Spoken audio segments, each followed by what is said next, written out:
Ngayon naman ay share ko sa inyo ang aking ginawang napakasimple at napakasarap na snacks.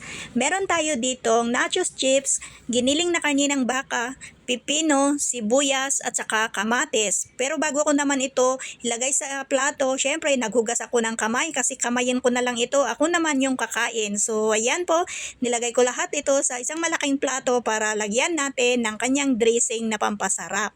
Kamatis, pipino, nachos chips at saka sibuyas lamang po yung mga sangkap na ginamit ko dito.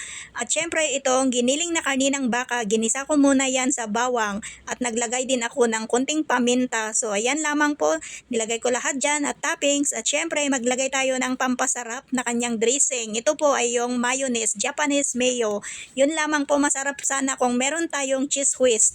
Pero wala mayonnaise lang yung available ko kaya ayan lamang po yung nilagay ko, pero masarap naman ito kaya kung gusto nyong gawin ay pwede naman. Napakasarap na snacks kahit na hindi kayo bumili sa labas or pumunta sa restaurant, makatikim kayo ng nachos. So ayan lamang po ang aking may share.